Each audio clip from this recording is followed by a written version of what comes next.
અમે સરપંચ નો ભત્રીજો આવે પર એમ જેલો ત્યાં દાદાગીરી કરતેલો આજે હું એને આલો रोम रोम भाइयों અલ્યા તું સરપંચ ના ભત્રીજાને તે લાફો મારે લે હેડ સરપંચ જોડે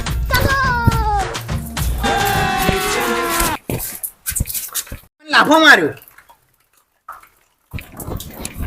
અલ્યા તે अबे साले સરપંચ ના ભત્રીજાને લાફો માર્યો अच्छा કેમ તે સરપંચ ના ભત્રીજાને લાફો માર્યો કામ કરીને એમ સરપંચ ના ભત્રીજાને લાફો મારે એમ मैं गाली नहीं दे ઉભો રહો, હું सकता। પોલીસ ને ફોન કરો હું મારા ઘરના 308 सिस्टम पार देंगे તારા ઘરના 308 ठीक है ઓ કત્તારો છે ઓ કત્તારો છે ન્યાકર કાકા પણ નહીં તું ન્યાકર એમ કહું હું બકા મત કઈ જવા ના જોઈએ હા બધા આપણા મત પડવા જોઈએ શું કહ્યું હા અને ફરી હવે દાદાગીરી કરે ને તો તું મન કે હા ચાલે